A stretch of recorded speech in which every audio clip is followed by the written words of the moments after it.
अर्थात अधिकतर मौन व्रत धारण करे एकादशी के दिन। पैशून्यम चुगली करना, स्तेयम कोई चोरी करना, हिंसाम वाणी से, शरीर से, मन से किसी को दुख पहुंचाना, रतिम अर्थात भोग करना, मैथुन करना, कोपम किसी के ऊपर गुस्सा करना, अनत वाक्यम झूठ बोलना, एकादश्याम विवर्जयेत एकादशी के दिन ये नहीं करना चाहिए। एकादशी को एक बार कुछ फलाहार शुद्ध, अगर आपके पास कोई व्यवस्था नहीं तो थोड़ा दूध है, जल है, ऐसे आप लेकर, या थोड़ा सा फल ले लिया, थोड़ा सा फल लेकर के प्राण पोषण, एक दिन में मर नहीं जाओगे। कितने तो निर्जला एकादशी रहते हैं, हर एकादशी निर्जला। पूज्य श्री मथुरा दास जी निर्जला ही रहते थे हर एकादशी।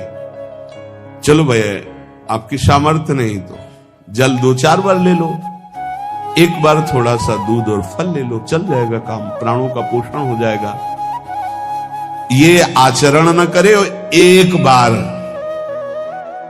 कुछ आहार ले ले, वो भी शुद्ध भगवद अर्पित प्रसाद। फिर द्वादशी को काश्यम मांसम सुराम छौद्रम तैलम वितथ भाषणम व्यायामम च प्रवासम च पुनर्भोजन मैथुने अस्पृश्य स्पर्श मासूरे द्वादश्याम द्वादश त्यजेत।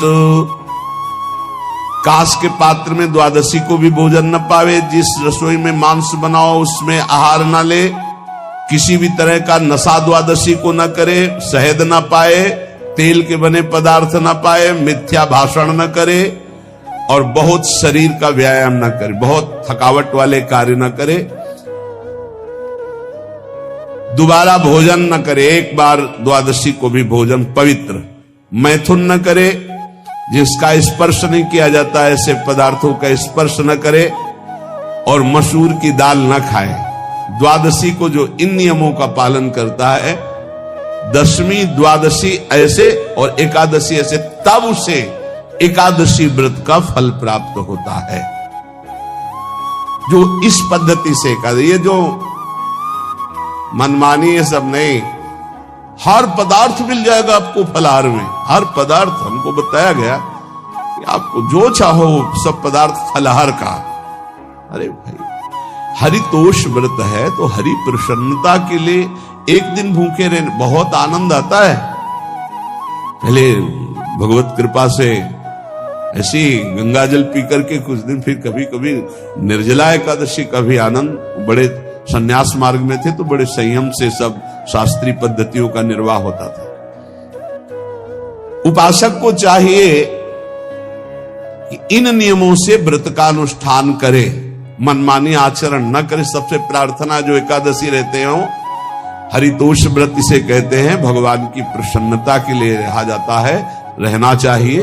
जो अपनी आचार्य परंपरा में है, जैसे जिनका सिद्धांत है, पर रहने का सिद्धांत ये श्री सनत कुमार जी वर्णन, श्री सनक जी महाराज, ये सनत कुमार जी वर्णन की।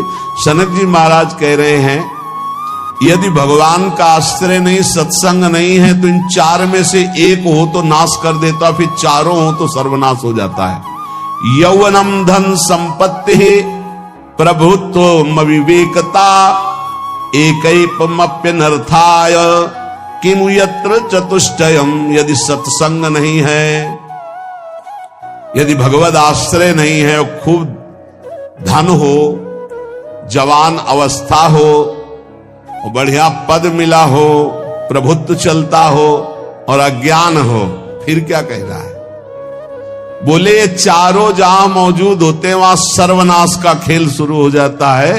अगर इनमें से एक हो तो सर्वनाश करने में पर्याप्त है, और अगर चारों हो तो फिर क्या कहना है?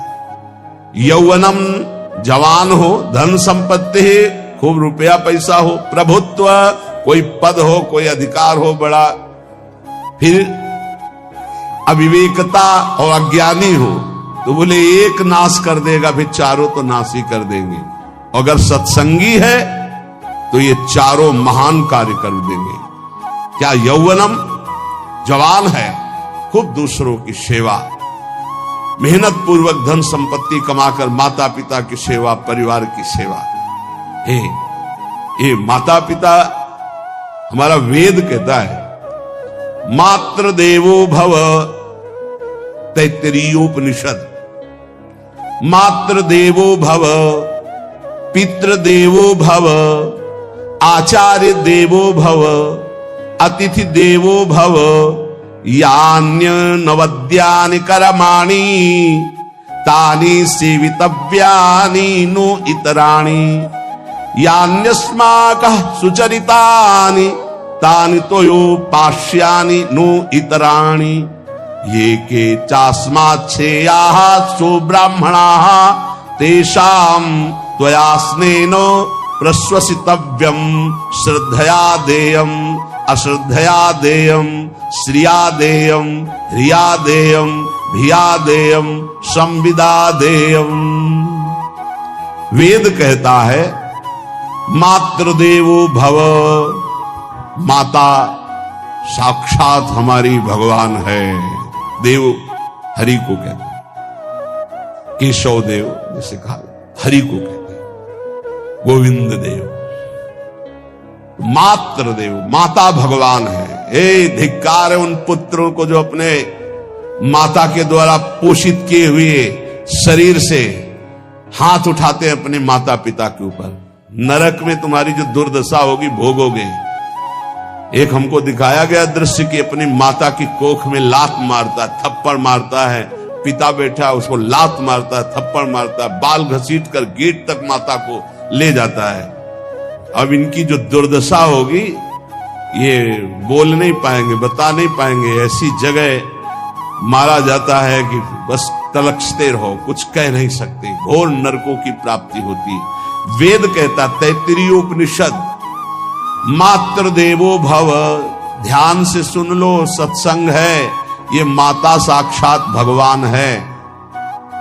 अगर तुमने मारा वाह भर करके इसके आंसू गिरे, जितने आंसुओं की बूंद से भूमि के कण भींजेंगे उतने कल्प तक नरक भोगोगे। ध्यान रखना, तुम्हारा कभी यश, कभी कीर्ति, कभी श्री, कभी हिरी, ये कभी तुम्हारे उदय नहीं हो सकती। तुम्हारा सर्वनाश हो जाएगा अगर मां पे हाथ उठाया।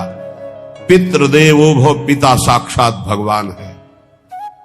देखो भगवान अवतरित हुए तो प्रात काल उठी कै रघुनाथा, मातु पिता गुरु नावहि माथा। आचार्य देवो भव, माता साक्षात भगवान है, पिता साक्षात भगवान है, आचार्य गुरुदेव साक्षात भगवान है। जो अपनी माता को, अपने पिता को दुख देता है, अपने गुरुदेव की अवहेलना करता है, उसका कभी मंगल हो सकता है? वो कभी सुख प्राप्त कर सकता है? वेद कहता है जो निर्दोष कर्म करते हुए धन कमाकर, कैसा कर्म? निर्दोष कर्म करते हुए धन कमाता है और उस धन से अपने बूढ़े माता पिता और गुरुजनों की सेवा करते हैं, जीवन धन्य है। धिक्कार है उस पुत्र को, धिक्कार उस जवानी को, धिक्कार है उस धन को, धिक्कार उस बुद्धि को जिसको ये सब प्राप्त होने पर भी अपने बूढ़े माता पिता को दर दर के भटकने के लिए विवश कर देते हैं, जो अपने बूढ़े माता पिता को कष्ट देते हैं। जहां वेद कह रहा है मातृ देवो भव, पितृ देवो भव, आचार्य देवो भव, अतिथि देवो भव, चारे बातें कही। अतिथि देवो भव, अगर बिना परिचय के कोई आ गया, कह रहा भूखा हूं, भोजन पवा दो, भगवान पधारे हैं, हम कह रहे मत अंदर आने दो, गेट के बाहर पवा दो, तुम्हारा संशय, पर उसे भूखा मत जाने दो। अतिथि देवो भव, जो निर्दोष कर्म करके अर्थ कमाकर अपने माता पिता गुरुजनों की सेवा करता है, उसी का जीवन है।